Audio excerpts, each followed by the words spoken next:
Welcome, everyone, and thank you. It was really interesting. I thought our keynote this morning and the panel did an amazing job, and there's a lot of kind of things I'll cover. I'll use my own words, but I think it's a lot of that same message. And it made me think of something as I was sitting there listening to them and watching the audience reactions to some of what they were saying. So I want this to be a little bit about their message, but also talk about what it's like in the trenches trying to make change happen at our institution. And so when I talked to the people at Element 451 about, hey, I want to come do something at your show this year, I wanted to talk about what the journey is like, because it's a challenge. But I'll start with a story or two, right? So 1878, Paris. They turned on, through electricity, right, the general purpose technology that was transforming that era in the city of Paris.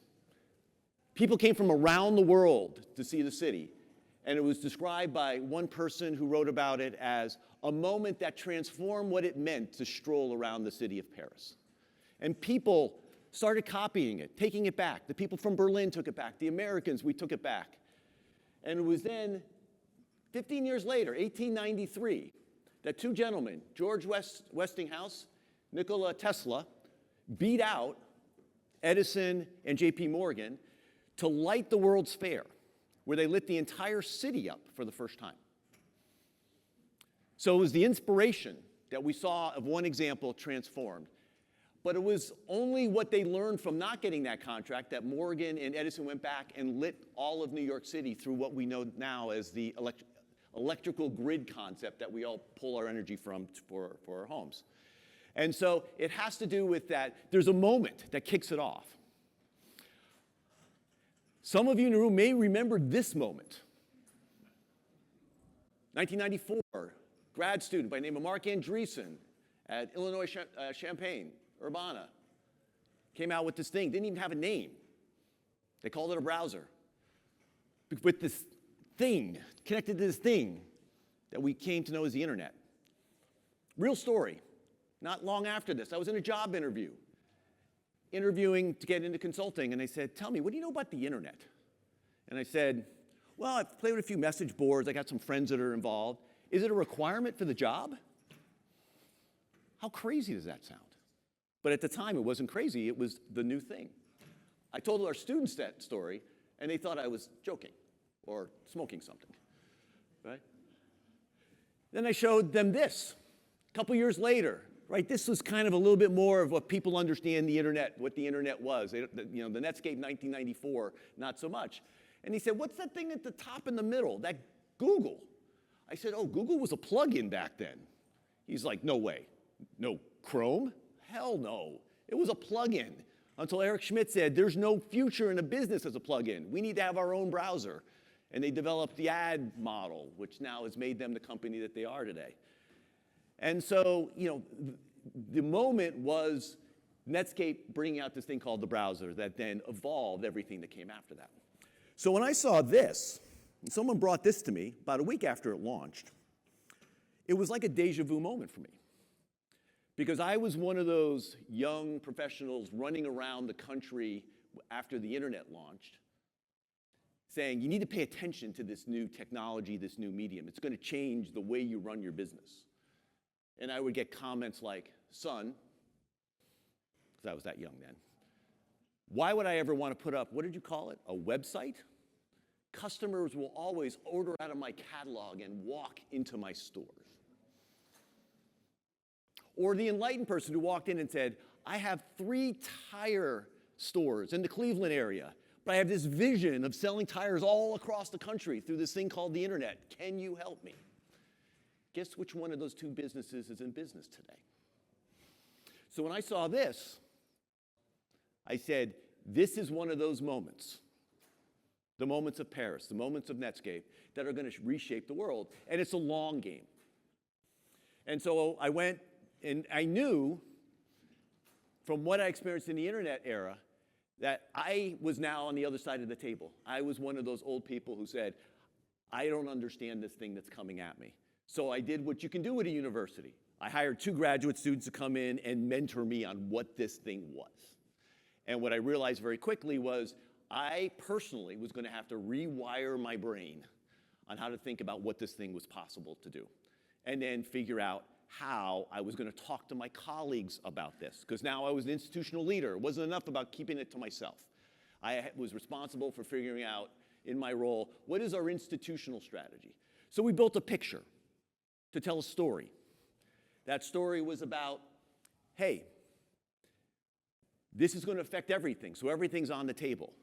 The question of the day is, how does this new set of tools affect how we'll teach, how we'll do research, how we'll work with our industry collaboration partners, how we'll take care of people in the hospital, how we'll run the campus, how we'll run the hospitals and clinics. And what was interesting is, were we going to buy it? Were we going to build it? All the things that I remember in the early stage of the internet. And then the other thing is, we talk to historians. They're like, you know, the first thing that will happen is people will start to hack their own work. I've personally taken between 4 and 6 hours of time out of my week. I've recovered it because I'm using these tools. And then people will start to say, hey, we could run the department differently. A lot of this conference is about running a particular set of processes at your institutions differently. We're in kind of stage 2 here. But like electricity, it wasn't until the 1920s when one of the industrialists was building a new factory did that person say, I want electricity built into the building. Until that, they just put it in certain spots so they could work 2 shifts rather than 1. So it took a while for it to become built into what we do. And that's the journey that we're on, and one that I tried to explain to the university. And so part of this was, how do you get an entire university made up of faculty, staff? For us, that's about 15,000 people, 37,000 students, because this affected them as well. All the people work over at the hospital. What were we going to do about patients? What were we going to do about alumni? We needed to create a platform. That's one of the biggest differences. We wanted a platform, and the platform is not just a technical platform that allows us to build things or plug things into it, but it's a platform that's also a brand. So anyone at UCI who's thinking about using AI, there's a brand associated for where they could start. Maybe there are things off the table. I've built something that I'd love my colleagues across the campus to have. And so it was really about, the platform was about, it was some technical aspects of things that we built, reusable components, tapping into different models, but it was much more about giving people the inspiration to start taking the first action. I would say the only way to understand these tools is to start playing with them. That was my first advice. And then after you got comfortable with it, now you have to figure out how to build a relationship with it, how to make it your assistant to certain types of things that you're doing. But for a lot of people, it was like, I'm not playing with these tools, Tom, because I hear they're not safe. I hear they don't respect privacy. So ZotGPT, the platform, was just like, look, think of it this way. We just put a fence around the backyard. If you play in the backyard, everything you do in the backyard is safe. The ball won't go into the street. And amazingly, that really drove up adoption, just giving people the safe space to saying, I now understand the institution has taken a step to make sure that we have tools that will protect. Of course, some people wanted to get out of the backyard, so we gave them things like APIs and pathways to use other types of models. But it was all about, how do you drive up adoption? And so ZotGPT has now built this momentum of its own. It's a platform. It leverages several models, so rather than going and buying licenses from one organization, our platform plugs in and lets people choose between models. It has a default model, which most people use, but people can choose different models. And then people started building capabilities, building their own stuff and plugging it in, right? So it started with basic chats. Hey, chat, put my information in, get better answers. And then someone said, I'm using it in my classroom. I'm on the second iteration, and I kind of look at it almost like a virtual TA. And we're like, shh, can't use words like that. Except that's really what it is, because it's available 24/7. It's trained on all the material of the class. And so now all of a sudden we have options for faculty to get additional support beyond just the human support. And so we started building things like prompt libraries. There are better ways to prompts, things that are more sophisticated. There are libraries that people can pull from. And so lots of different ways of doing it. If you don't want to believe me, the person to follow in this industry is Ethan Mollick. How many people know who Ethan Mollick is, right? So if you don't know Ethan Mollick, you should know that name. He's a professor at Pennsylvania, UPenn. He writes about this stuff. He's got a great blog. He put this out just about a month ago, and I'm like, okay, we're doing something right. Our leadership has a level of buy-in. The lab is, for us, ZotGPT. And the crowd is the fact that we've made it available to everyone. And when I say everyone, that also means our students. Why? Because this is a part of their world. Our students need to become literate, fluent, and some level of competent with these tools because it's going to drive the careers that they hope to go have. And in many ways, maybe drive the decisions they make in their life. The vacation they take, the house they choose to buy, in which type of community. Well, these will be the tools that they use to leverage that. So I feel like we've built something for our community that gives a chance to improve the way we run the campus, make it in a more personalized way, make sure our students are workforce ready. Just about 3 weeks ago, someone said, it's like, are you going to give this to all your alumni? It's a great question. Parents of incoming students, when they came and they saw it, they're like, I don't even have access to this at work. You mean the money I'm giving the university gives my student access to tools like this? I think we're making a good family decision. So there's value in it that goes beyond just having AI. Now, a year ago, if I had been here, I would have had a slide like this up, talking about the headwinds and the challenges of higher education. Lots of things, about we really had an identity crisis, right? There's challenges about the ROI and what is our value system and how relevant are we? I think it was Johnson Community College. He said, if you don't like change, try irrelevance for size. Great saying. But that slide to me is kind of tame now, based on what's happened in the last 5 months. And how many people are aware of the book, Who Moved My Cheese? Book comes from the 90s. It's fun. It has a special place in my family's heart because I've moved my kids 8 times over the course of their growing up lives. And every time we'd move them, I'd pull out the cartoon version of this because we had to talk about change. And I've been introducing this book back into my presentations because I think it perfectly describes what's going on in higher ed right now. We've been used to our cheese being in a certain part of the maze, if you know this story. It's about 4 characters who live in a maze. Every day they get up and they go to a certain part of the maze and they grab cheese, which is how they sustain themselves. And then one morning they get up and the cheese isn't there. And it's all about how you react to that. The 2 mice characters immediately say, no cheese here, go look somewhere else. While the human characters rationalize all sorts of things. Why isn't it here? It should be here. It's not fair that it's not here. They can't do this to us. It'll be here tomorrow. And it's all about that. How do you come to grips with the fact that the world has changed? And I think that's what higher ed is struggling with right now is the world is changing on us. There will be a new normal, a recalibration of what our institutions will do, what expectations they'll have, whether it be from elected officials all the way down to our students and their families. And so this is kind of the new round. It's like, do you know where the cheese is going to be? Is the question that leaders need to be asking themselves. And how are we going to prepare for getting our cheese from a different part of the matrix? And so one of the big stories and takeaways that I try to leave people is like, look, whatever you're doing with AI today, make it an all of us story. For each individual, they need to have their own working understanding. That's why we gave them a platform to play with, to iterate with, to hack their own productivity. Then give them a way to share their stories. The research shows right now that the average American worker, more than half are playing with these tools. And 3/4 of them are not telling anybody. Usually for 2 reasons. One, they feel like they'll be somehow reprimanded for finding a shortcut, taking the easy way, or in our students' case, cheating. And then 2, my manager might assign me more work, and I definitely don't want more work, so I'm not going to tell anybody.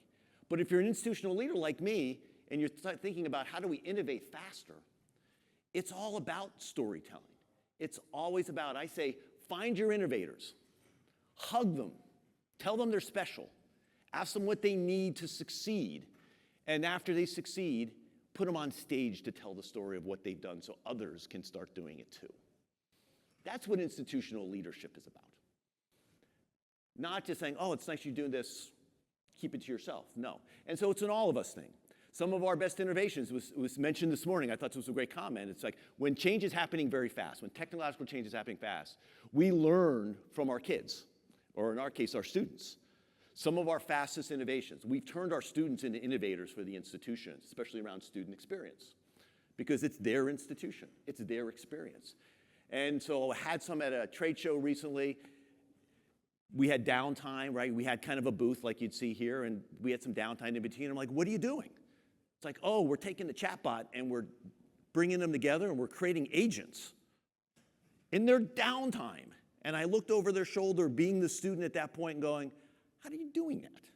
How are you making that work? What would allow you to actually turn this into something that you could teach someone else to do? And then we started brainstorming that this wasn't a one-time thing. It was the first time, something that we had to figure out how to replicate. So it became an all-of-us thing, to which then helping us drive what the institution will look like in the future, but also at the same time, preparing our students to be ready for the careers they want to go out and start and the service that they want to make. And as more and more people hear our story, especially in our business community around us, they've taken more interest in saying, is there a way for us to tap into this? Either because we have some of the same challenges, or we're interested in your students being the workers who come work for us tomorrow. So it's become an ecosystem in which we're driving change. And I think of this as around, most people think of the technology adoption curve actually was developed around agricultural practices in the 1800s in the United States. When there was an innovation in agriculture, how fast did it diffuse amongst farmers across our country? And we adopted it in the technology industry, but it's all about what percentage of people are on board and playing. Your natural innovators usually give you 10%. Technology companies usually talk about 18% that you need to get to before you start to get critical mass, before the industry and the market starts to accept who you are and what you're bringing. But as an institutional leader, it's like, can I get us to 30% of the people playing with these tools and doing something interesting with them? What about 50%? What about 60%? That's where we set the goal, because at that point, you've passed the tipping point. You'll have your naysayers. You'll have the over my dead body people. You don't spend your energy on them. They'll make their own decision at the end of the day. What you really want is the fence sitters. The people are like, we all know this, right? You go to the beach with a bus full of kids, some run right into the ocean, but then you have that pack that says, I want to make sure there are no sharks. Then I'm cool to go in. You have a lot more of those in our organization, and that's who we really try to cultivate. Show them success. Show them it's safe. Address their needs. They're the ones who said, hey, Tom, I think it's interesting, but if it's not safe, I'm not going there. So we took that issue off the table for them. And so, I'd say we're at about the 30% level. And that's also true of our students. Our students aren't all dropping on this. They have a distribution of comfort level of using these tools also. It's moving faster than for faculty and staff. But, it's still moving at a pace where we have some who are just saying, I'm just not ready for this world. This is not a world that I'm as interested in. And that's okay too. We got to meet people where they're at. And it's really about mindsets. Shifting people's mindsets around this new set of very powerful tools that have entered our world. Just in the same way, if you were building a new house and you had someone show up with 20 men with shovels and says, well, we can dig your foundation with these 20 people over the next 3 months. And then someone shows up, one person with a backhoe, says, I can get it done in 3 days. Who are you going with? Simple, right? They just are bringing a better tool to the table. And I don't see it any different than that. And so we talk about this as a journey. It's a journey that each individual is on. It's one that we collectively as an institution are on. And while AI is usually what starts the conversation, the reality is it's conversations that we've been having over the last few decades. Because to use AI and to do work more efficiently means you have to go back and look at the process and figure out who does what are the steps, could these tools take over some of the steps, could we automate some of the steps, do the steps even make sense? These are well-designed processes that we all did as part of our ERP implementations, our SIS implementations, our LMS implementations. So there's some new here, but there's a lot of tried and true practices that we have been using at our institutions for decades. And I just say, look, we built a program. We called our program Work Reimagined. We're the new tool that's allowing us to step back and say, how do we want to work tomorrow, is really these new tools that we refer to as AI. And so I thought one example of, like, what does this look like in practice? Right? Because one of the programs we launched is we have an ambassadors program. These are basically people who signed up to go deep in terms of understanding how to use the tools and to innovate. And I said, well, let me bring an example. So I brought the example that probably nobody would think of. It has nothing to do with computer science, engineering, or business. It has to do with our museum. And our museum gets collections. Those collections have to get cataloged. And so we had a student worker who had been introduced to our AI platform, had learned how to use it, and in their student position basically said, look, I think I can do this with AI. It would typically take 2 FTEs, 3 months to catalog thousands of pieces that would come in. And Connor basically said, I think I can do this with AI. And over a couple of days, built up a tool. He said, I need to use the API, right? So I need to be able to transfer, in and out. And basically came up with an automated way of labeling all the intake around the pieces that were coming into the museum. Took something that was 2 FTEs, 3 months, that did in 2 days with over 90% accuracy. There was still some manual work that had to be cleaned up, but talk about an innovative hack that saved staff time, having nothing to do with tech, had everything to do with a job that had to get done, using a platform that we gave to everybody. So I think it's just the power of what happens when you put tools in everyone's hands and the value that can be created, and then replicating that value 100 times, 1,000 times. And so we all want something in life. Some people want to change the world. For me, if you know this particular reference, I see some nods over there. Okay, 1999. Movie's called Office Space. If you've never seen it, go watch it. It's a cult classic. If you haven't seen it in a while, go watch it. It's all still true. But Peter Gibbons, the main character in this, they say, how was your weekend, Peter? And he said, I did absolutely nothing, and it was everything I thought it could be. That's what I want from AI. I want to walk into the house on an afternoon, and my wife to say, honey, how was work today? What'd you do? I did absolutely nothing. And it was everything I thought it could be. That's what I want from AI. We all have to make our own choices. So, how much time do I got? Perfect. So, wanted to throw something to the crowd because at the end of the day, it's great to listen to presidents on stage. But the reality is the real action is where you sit in the institutions. And talked a little bit about how we've created a grassroots movement, how we gave people tools to move. But wanted to hear from you and create a little bit of dialogue in the time we had left in terms of where are you in this moment? Because it is a moment. You heard that on stage today. And what are the hurdles and friction points that you see happening at your institutions? So I'd love to hear from a brave soul who'd like to speak first.